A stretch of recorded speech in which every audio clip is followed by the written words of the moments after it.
Hello दोस्तों, आप सब लोग कैसे हो। Welcome to my YouTube channel darkest eye. दोस्तों, आज हम 2018 में रिलीज़ हुई मूवी स्त्री को एक्सप्लेन करने वाले हैं। ये मूवी हॉरर कैटेगरी में आती है, लेकिन इस मूवी में आपको कॉमेडी का तड़का भी मिलने वाला है।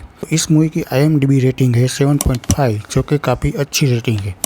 ये मूवी मेडिक प्रोडक्शन हाउस के द्वारा प्रोड्यूस की गई है और ये स्त्री सीरीज़ का पहला पार्ट है। अगर आपको दूसरा पार्ट स्त्री सरकटे का आतंक का एक्सप्लेनेशन वीडियो देखना है तो इसी चैनल पर मिल जाएगा। वीडियो की लिंक डिस्क्रिप्शन में दी गई है, वहां से आप दूसरे पार्ट का वीडियो भी देख सकते हो।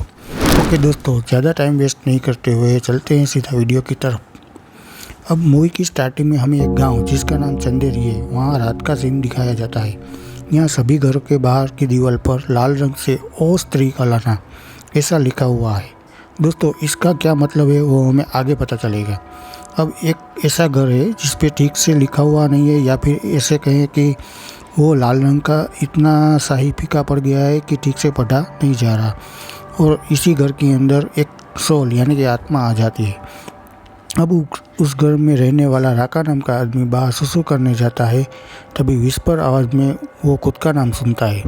वो डर जाता है और दूसरी बार भी खुद का नाम, और तीसरी बार जब खुद का नाम सुनता है तो वो पीछे मुड़ जाता है। जैसे ही पीछे मुड़ जाता है तो वो उस सोल यानी कि आत्मा को देख लेता है और राका उसके वश में आ जाता है, और फिर वो सोल उसे कहीं ले जाती है, मीन्स राका गायब हो जाता है।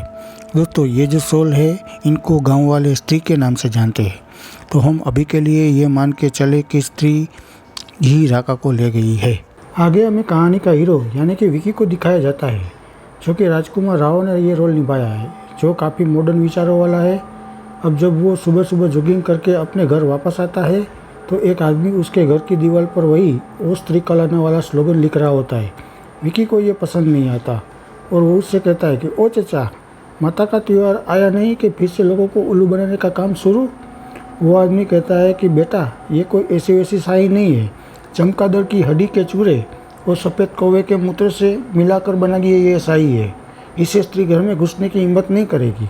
अब सीधे सीधे जेब ढीली कर दो। अब जब विकी अपने दर्जी काम से ब्रेक लेने के लिए अपने घर के टेरेस पे सूटा मारने जाता है, तभी पता नहीं एक लड़की कहाँ से आ जाती है और विकी से बात करने लगती है।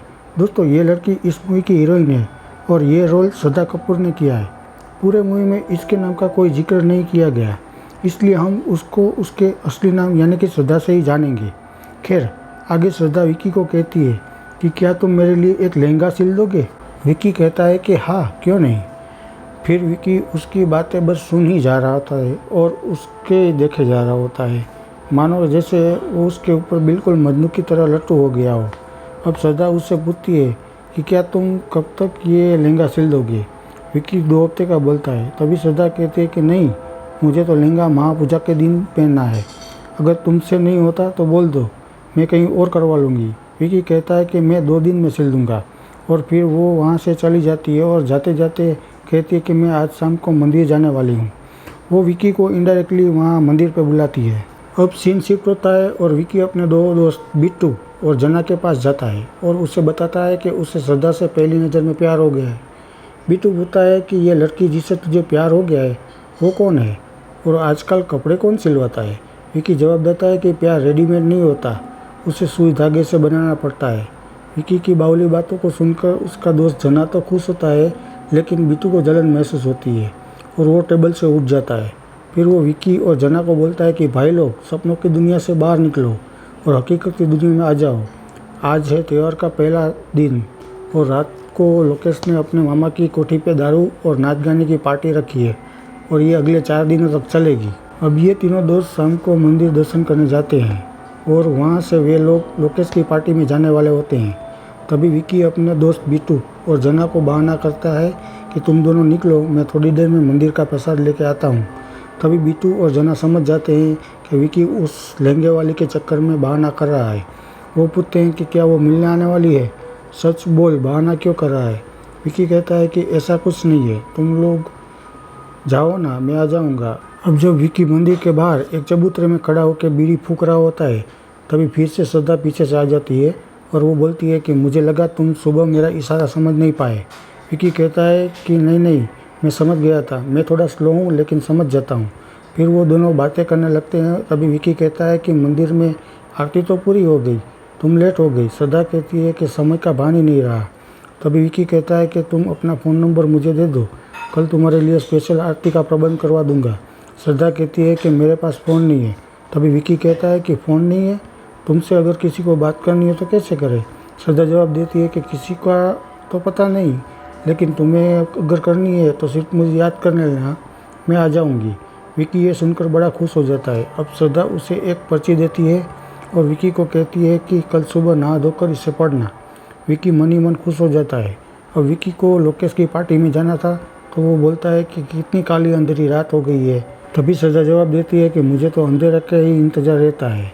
विकी को उसकी बातें अजीब लगती है, लेकिन वो उससे प्यार करने लगा था तो ये सब बातें इग्नोर करता है। खैर, यहाँ पे बीटू और जना दोनों लोकेश की कोठी के लिए पैदल ही जा रहे हैं, क्योंकि बीटू की बाइक का पेट्रोल खाली हो गया है। वो दोनों विकी की बात ही कर रहे होते हैं कि बीटू कह रहा होता है कि वो फेंक रहा है, अगर उसे कोई लड़की मिल गई है तो हमें मिलवाने में क्या हर्ज है। तभी पीछे से रुद्र जी की एंट्री होती है। दोस्तों, ये कैरेक्टर भी काफ़ी मज़ेदार है और ये किरदार पंकज त्रिपाठी ने निभाया है। अब रुद्र जी कहते हैं, भाई तुम दोनों इस सुनसान रास्ते पे चल के क्यों जा रहे हो? आज पूजा का पहला दिन है और आज से 4 रातों तक वो मर्दों के शिकार पे निकलेगी। जना पूछता है कि वो यानी कौन? रुद्र जी बताते हैं कि वो यानी स्त्री। इन 4 रातों में इस गांव का कोई भी मर्द सुरक्षित नहीं है। वो उठा ले जाती है और सिर्फ कपड़े छोड़ती है। दोस्तों, मैं यहाँ पे बता दूँ कि ये जो रुद्र जी है वो थोड़े फेंकू किस्म के इंसान है। उसके पास खास कोई नॉलेज नहीं है, लेकिन वो इस तरह का दिखावा करते हैं कि उसके पास बहुत नॉलेज है। अब जना और बीटू डरते डरते हवेली पे पहुँचते हैं, जहाँ विकी पहले से ही पहुँच गया होता है। अब यहाँ पे सब दोस्त लोग नाच गाना और दारू शारू की पार्टी चालू कर देते हैं। अपना विकी बीच पार्टी में हवेली के बाहर जाके सुसु करने लगता है और वो सुसु भी उसी स्लोगन ओ स्त्री कलाना पे करता है, जिससे उस स्लोगन का कल वाला वर्ड मिट जाता है। फिर अचानक लाइट चली जाती है। फिर भी ये लोग अपना नाच गाना चालू रखते हैं। तभी दरवाजे पे किसी के दस्तक की आवाज़ आती है। जब ये लोग दरवाज़ा खोलते हैं तो एक औरत, जिसको नरेंद्र नाम के लड़के ने बुलाया था, वो बोलता है कि ये मेरी गर्लफ्रेंड है और इसको मैंने ही यहाँ पे बुलाया है। वे दोनों ऊपर के रूम में मज़े करने चले जाते हैं। तभी नीचे जना को एक औरत की परछाई दिखती है। वो उसकी तरफ जाने ही लगने लगता है। तभी नरेंद्र फिर से नीचे आता है और जना से पूछता है कि क्या तुम्हारे पास प्रोटेक्शन का सामान है? जना कहता है कि हम ऐसी वैसी चीज़ें नहीं रखते। अब नरेंद्र किसी और के पास से वो सामान का इंतज़ाम करके ऊपर जाने लगता है। तभी लाइट आ जाती है। वो ऊपर जल्दी जल्दी जाके मज़े की तैयारी करने लगता है और हम देखते हैं कि जैसे ही नरेंद्र ऊपर के रूम की लाइट चालू बंद करने की कोशिश करता है, तभी स्त्री वहीं पे खड़ी होती है और फिर नरेंद्र को कोई खींच के खिड़की से बाहर फेंक देता है। ये रूम के अंधेरे में होता है और नरेंद्र की गर्लफ्रेंड चिल्लाती है। सभी लोग ऊपर आ जाते हैं और वो लड़की कहती है कि कोई नरेंद्र को खींच के खिड़की से ले गया। कुछ दोस्त बाहर नीचे नरेंद्र को देखने जाते हैं, लेकिन वहाँ सिर्फ उसके कपड़े ही मिलते हैं। तभी नरेंद्र की गर्लफ्रेंड कहती है कि ये काम स्त्री का है। वही मर्दों को ले जाती है और सिर्फ कपड़े छोड़ देती है। अब सभी दोस्त सोचते हैं कि स्त्री अंदर आई कैसे। तभी वो लोग बाहर जाके वो स्लोगन देखते हैं तो वो स्लोगन मिटा हुआ देखते हैं और फिर उनको पता चलता है कि विक्की ने सुसु से वो मिटाया था। सब लोग विक्की पे चढ़ने लगते हैं। तभी विक्की बोलता है कि मुझे मारने से नरेंद्र थोड़ी वापस आ जाएगा। अब सब मिल के उसको ढूंढते हैं। अब ये जो हवेली है वो जंगल के बीच में होती है। सभी दोस्त एक साथ मिल के नरेंद्र को ढूंढने के लिए जाते हैं, लेकिन जंगल को देख के सबकी फटती है और वो दूसरे दिन सुबह ढूंढने का डिसाइड करते हैं और वो अपने अपने घर चले जाते हैं। अब विक्की अपने दोस्तों को श्रद्धा की चिट्ठी दिखाता है। बीटू वो पढ़ता है। उसमें 2-4 मीठी मीठी बातें लिखी होती है, जैसे कि तुमसे मिल के ऐसा लगा कि हम पहले भी मिले हैं, तुमसे मिलने के बाद तुमसे फिर से मिलने का मन कर रहा था, वगैरह वगैरह। और लास्ट में लिखा होता है कि क्या तुम मेरे लिए इस चिट्ठी में लिखा हुआ सामान लेके आ सकते हो। उसमें 1 क्वार्टर दारू की बोतल, आधा किलो मटन, कांच का चूरा, धतूरे का फूल, बिल्ली का बाल, छिपकली की पूँछ, ये सब चीज़ें लाने को बोली गई थी। बीटू कहता है कि भाई ऐसी महा विचित्र शॉपिंग कौन करता है। अब जना विक्की से पूछता है कि क्या करोगे। तभी विक्की कहता है कि लड़की ने प्यार से मंगवाया है, ये करना तो पड़ेगा। लड़की तो बोलती है तो लड़का हमेशा करता है। विक्की ये सब चीज़ें इकट्ठा करता है। बिट्टू जना से पूछता है कि इसमें तुम्हें कुछ गलत नहीं लग रहा। जना कहता है कि गलत तो सिर्फ नज़रिया होता है। दोस्तों, यहाँ हमें भी थोड़ा डाउट होता है कि श्रद्धा इस तरह की चीज़ें क्यों मंगवा रही है, क्यों उसे अंधेरा ही पसंद है, क्यों उसके पास कोई मोबाइल नहीं है, वगैरह वगैरह। क्या वही तो स्त्री नहीं है? खैर, अब महापूजा की दूसरी रात है। विकी मंदिर के बाहर श्रद्धा का इंतज़ार कर रहा होता है और बिट्टू अपनी दुकान पर बैठा होता है। तभी कोई कस्टमर स्त्री की बात कर रहा होता है और डर रहा होता है। यह सुनकर बिट्टू को विक्की की चिंता होने लगती है और वो उसको कॉल करता है, लेकिन विक्की बार बार उसका फ़ोन काट देता है। फिर विक्की अपने हेडफोन से म्यूज़िक सुन रहा होता है, तब श्रद्धा आ जाती है और तभी विक्की उससे कहता है कि आज फिर से आपकी आरती छूट गई, लेकिन ये प्रसाद आपके लिए लाया हूँ। श्रद्धा कहती है कि मेरा आज व्रत है, मैं प्रसाद नहीं खा सकती। विक्की कहता है कि ठीक है, कहो तो आपके नाम की मिनी आरती करवा के आपके नाम की पर्ची कटवा सकते हैं। वैसे आपका नाम क्या है? तभी श्रद्धा उस बात को टाल के पूछती है कि क्या तुम मेरा सामान लाए? विक्की कहता है हाँ, ये रहा। वैसे आप इस सामान का करोगे क्या? तभी श्रद्धा कहती है कि क्या सब कुछ यहीं जान लोगे? चलो कहीं और चलते हैं। विक्की मान जाता है और वो कहीं जंगल में जाते हैं। यहाँ पे बिट्टू जना से बोलता है कि मुझे इस लड़की पे भयंकर डाउट है, क्योंकि ये साल में सिर्फ पूजा के टाइम पे आती है। विक्की के सिवा किसी और ने उससे देखा नहीं है और बिल्ली का बाल मंगवाती है। हमारा दोस्त खतरे में है और वो फ़ोन भी नहीं उठाता। आज उसके कपड़े ही मिलने वाले हैं। तभी वो दोनों उसको मोती झील पे जाके ढूंढने का डिसाइड करते हैं। वो दोनों वहाँ पे जाते हैं, लेकिन वहाँ पे उससे विक्की तो नहीं मिलता, उल्टा उन दोनों की फटने लगती है। तो वो दोनों घर वापस आने का सोचते हैं।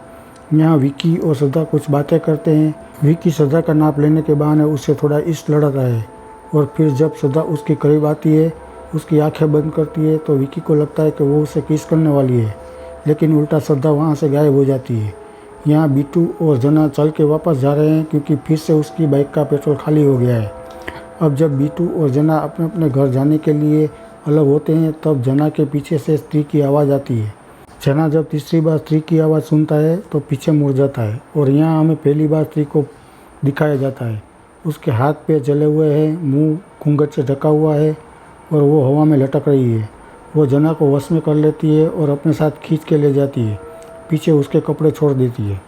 अब जना के घर पे उसकी माँ रो रही है और विक्की और बिट्टू को कोस रही है कि तुम जैसे निठल्ले दोस्तों के कारण जना गायब हो गया है। हमारे जना ने किसी लड़की की तरफ आंख उठा के भी कभी नहीं देखा और आज स्त्री उसके ऊपर चढ़ के बैठी होगी। बाद में बिट्टू गुस्से से विक्की को पूछता है कि कल रात क्या कुछ अजीब हुआ था?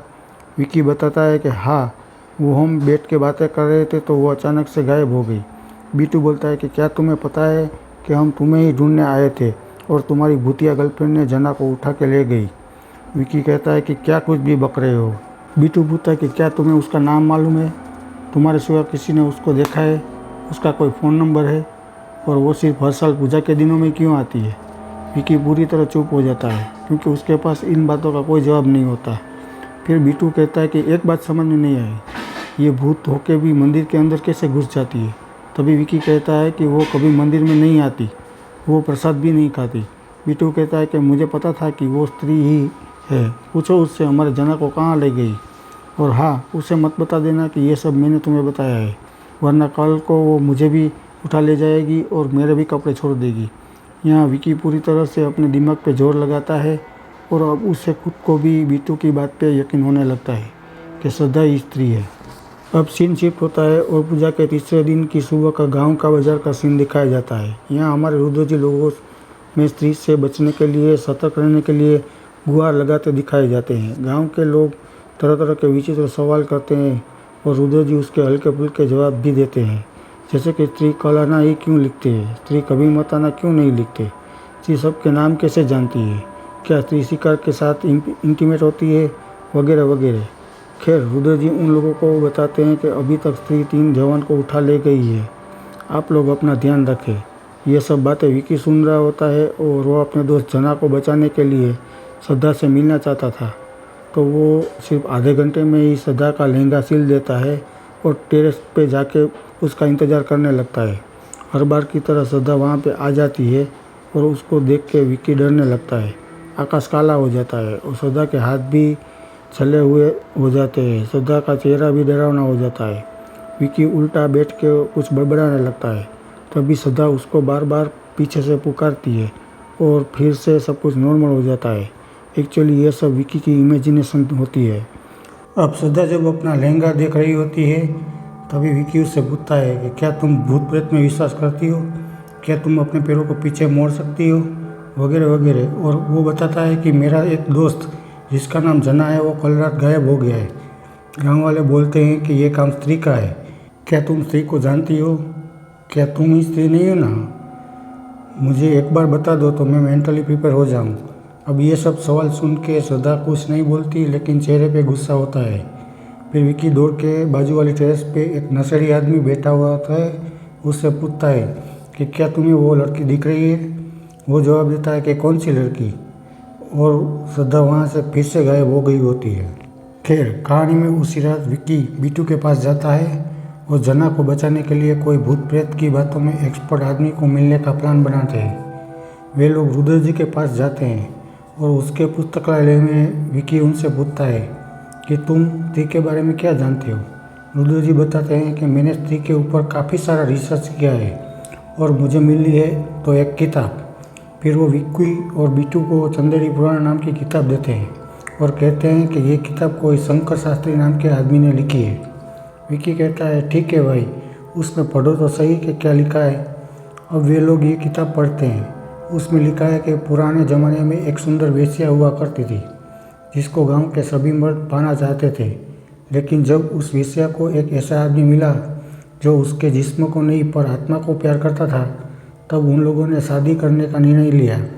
अब वे लोग शादी कर पाते उससे पहले गांव के मर्दों ने उसे जिंदा जला दिया। तभी रुद्र जी कहते हैं कि स्त्री की सुरागत अधूरी रह गई है, इसीलिए वो अब बदला ले रही है। विकी कहता है कि आगे पढ़ो कि स्त्री को कैसे रोका जाए, लेकिन उस किताब के कुछ पन्ने गायब हैं। पर उस किताब में एक खंडेर का फोटो है जो देख के ये लोग वहाँ पे जाते हैं। वे लोग पहाड़ी पे बने उस खंडेर में जाने के बाद अंदर तीनों अलग अलग हो जाते हैं और अलग अलग दिशा में जना को ढूंढने लगते हैं। अब रुद्र जी को कुछ डरावनी आवाज़ें सुनाई देती है तो वो खंडर से बाहर तुरंत आ जाते हैं। बिट्टू को वहाँ स्त्री की परछाई दिखती है तो वो भी थोड़ी देर में बाहर आ जाता है और फिर अब विक्की अकेला जना को ढूंढने लगता है। तभी उसके पीछे स्त्री आ जाती है, उसको 2 बार उसके नाम से पुकारती है। विक्की बोलता है कि मैंने तो आपका लहंगा 36 मिनट में सिल दिया था और आप मेरे साथ ऐसा करोगे ये तो उम्मीद नहीं थी। अब जब तीसरी बार वो विक्की का नाम पुकारती है तो विक्की पीछे मुड़ जाता है और स्त्री भी उसके सामने होती है। पर यहाँ विक्की की बजाय स्त्री खुद विक्की के आंखों में देख के हिप्नोटाइज हो जाती है। वो कुछ करती उससे पहले वहाँ श्रद्धा आ जाती है और स्त्री पे खंजर फेंक के हमला कर देती है।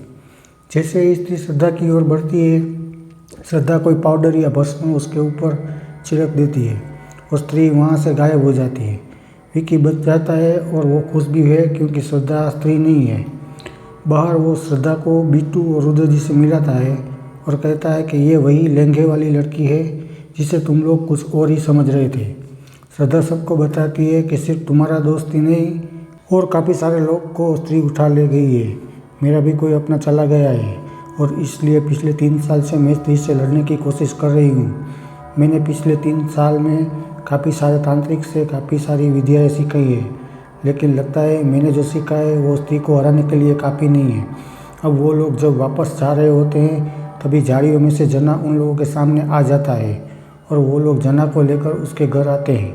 जना बोलता है कि मुझे सोना है। फिर आधी रात को जना वापस से खड़ा हो जाता है और सुनसान गलियों में निकल जाता है। अब दूसरे दिन सुबह यानी कि पूजा के चौथे दिन गांव की सभी औरतें चिल्ला रही होती है और रो रही होती है क्योंकि उनको उसके पति के सिर्फ कपड़े ही मिले हैं। उनके पति लोग गायब हो गए हैं। ये सब हल्ला शोर शराबा देखकर विक्की श्रद्धा से पूछता है कि इतने सारे मर्द एक साथ कैसे गायब हो गए। तभी श्रद्धा कहती है कि किसी ने घरों के बाहर लगा वो स्लोगन मिटा दिया है। अब बीटू जब जना से मिलने जाता है तो जना किसी ज़ॉम्बी की तरह टेरेस पे बैठा हुआ होता है और सब पे हमला करने लगता है। यहाँ काफ़ी भागदौड़ मचती है। फिर विक्की जना का ध्यान भटकाता है और श्रद्धा उसके ऊपर कोई भभूत सर पे लगा के उसको शांत करती है और बीटी उसके ऊपर कंबल डाल देता है। विक्की उसे पीछे से पकड़ लेता है और फिर जना को बांध दिया जाता है क्योंकि उन लोगों को समझ में आ गया था कि घरों के बाहर जो शाही मिटाने का काम है वो और किसी का नहीं बल्कि जना का ही है। शायद उसके दिमाग को स्त्री अभी भी कंट्रोल कर रही है। अब जना और बाकी मर्दों को बचाने के लिए विकी, बिट्टू, श्रद्धा और रुद्र जी कोई उपाय सोच रहे होते हैं। तभी श्रद्धा कहती है कि आज पूजा का आखिरी दिन है, जो करना है पूजा से पहले करना होगा। अगर हमें स्त्री के बारे में कुछ और जानकारी मिल जाती तो अच्छा होता। तभी विकी कहता है कि स्त्री के बारे में जिस बुक में लिखा था उस बुक के कुछ पन्ने गायब हैं, लेकिन वो बुक जिस आदमी ने लिखी है, अगर वो आदमी मिल जाए तो हम स्त्री के बारे में कुछ पता कर सकते हैं। वो रुद्र जी पूछता है कि क्या वो आदमी जिंदा है, आपको पता है वो कहाँ रहता है। रुद्र जी जवाब देते हैं कि हाँ वो जिंदा है, लेकिन इमरजेंसी में रहता है। मीन्स के वो आज़ादी के टाइम पे जो इमरजेंसी डिक्लेयर हुई थी उसी टाइम में अभी भी खोया हुआ है। बेसिकली ये जो आदमी है वो दिमागी तौर पे ठीक नहीं है। ये लोग उससे मिलने जाते हैं। दोस्तों, ये आदमी का नाम शंकर शास्त्री है और ये किरदार फेमस कॉमेडी एक्टर विजय राज ने निभाया है। अब ये लोग शास्त्री जी से स्त्री के बारे में पूछते हैं और वो स्त्री के बारे में अनाप शनाप बोलता है, जैसे कि स्त्री पैरों की जूती होती है, उसे घर के बाहर कदम नहीं रखना चाहिए, उसे सिर्फ हमारे लिए बच्चे पैदा करना चाहिए और उसका कोई काम नहीं है, वगैरह वगैरह। ये बातें सुनकर ये लोग वहाँ से निकलने लगते हैं और श्रद्धा जाते जाते बोलती है कि ये कैसा राइटर है, इसकी सोच कितनी घटिया है। तभी शास्त्री जी पीछे से जवाब देते हैं कि मेरी सोच घटिया नहीं है, इस शहर के लोगों की सोच घटिया है। एक बेचारी औरत को लोगों ने जब तक मनचाहा उपयोग किया और जब उस औरत को एक अच्छा इज्जत देने वाला आदमी मिला तो इन लोगों ने मिलकर इन दोनों को मार डाला। अब स्त्री नहीं रुकेगी, शहर के हर एक मर्द को मार डालेगी। हाँ, लेकिन एक मर्द है जो स्त्री को रोक सकता है, जिसका रंग गेहुआ, लंबी नाक, जो खुद को समझे राजा, पर्वत की गोद में जन्मा, घर का एक शहजादा, आंखों में जिसके प्यार और एक कलाकार, वही है इस शहर का रक्षक, एक कुंवारा तवायबजादा। अब ये सब लोग जना के घर पे इकट्ठा होते हैं और वहाँ शास्त्री जी ने जो पहली बताई उसको सोल्व करने की ट्राई करते हैं। तभी जना कहता है कि विकी, तू तो अपने दादी के वहाँ जन्मा था और वहाँ एक पर्वत का पेड़ भी था।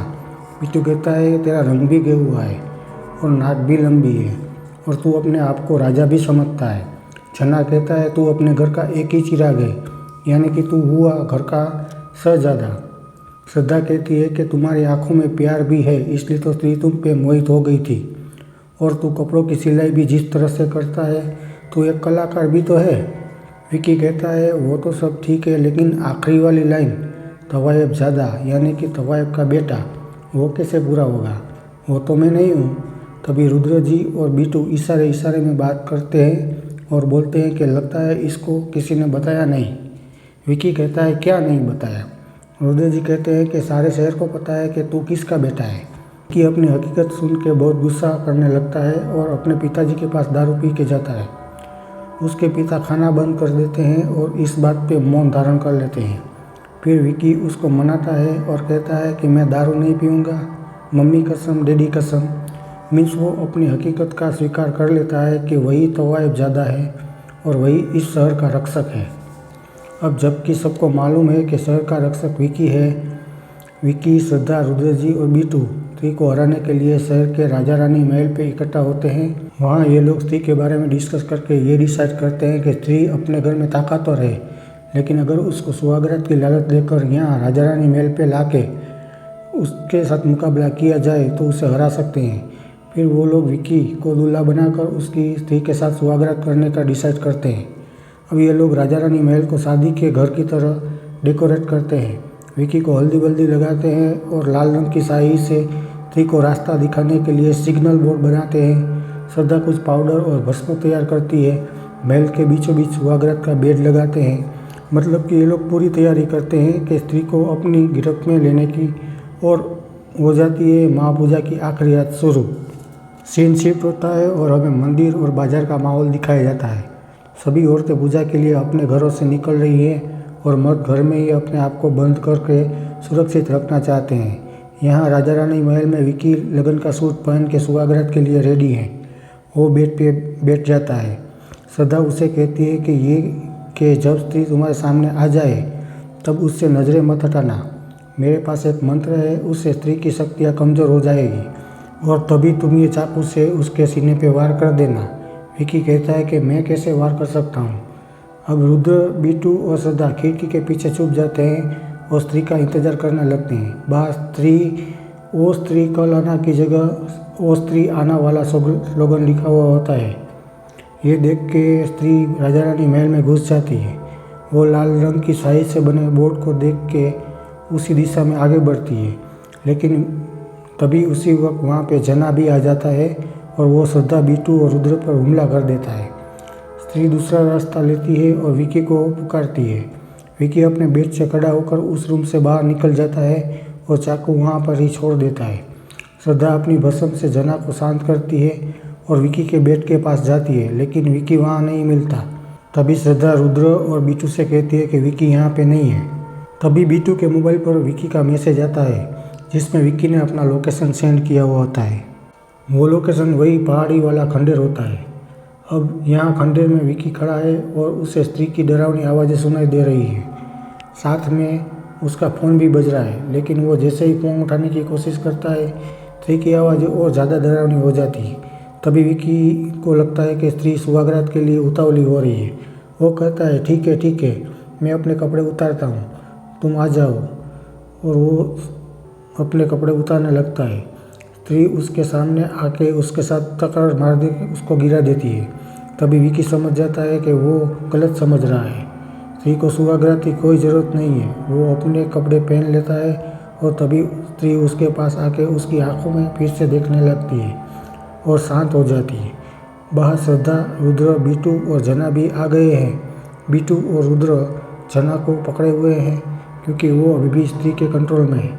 यहाँ जब स्त्री विकी की आंखों में खोई हुई होती है, तभी पीछे से श्रद्धा अपने पास रखी भस्म को स्त्री पे छिड़क देती है, जिससे स्त्री विकी के पीछे गिर जाती है। विकी पूछता है कि क्या ये ख़त्म हो गई?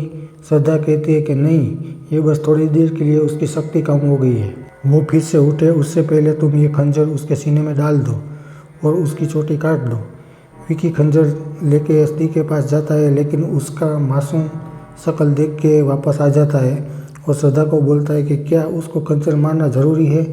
सिर्फ चोटी काटने से नहीं चलेगा, क्योंकि हम भी तो वही कर रहे हैं जो इस शेर ने उसके साथ किया था।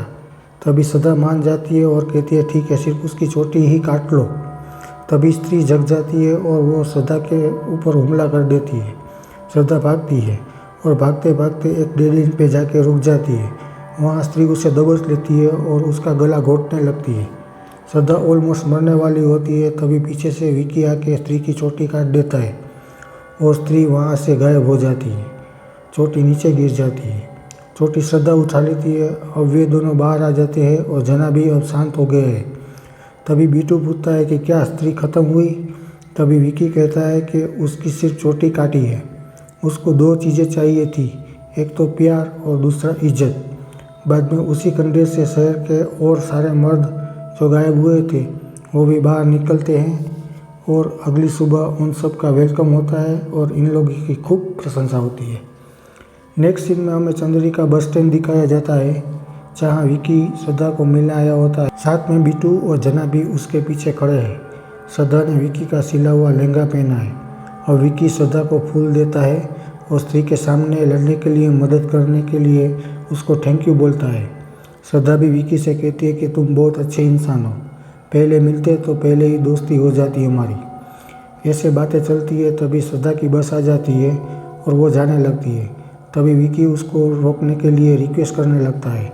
तभी श्रद्धा विकी का हाथ पकड़ के कहती है, विकी प्लीज़ मुझे जाने दो। और हमारा मजनू विकी मान जाता है और वो फिर बस पर चढ़ जाती है।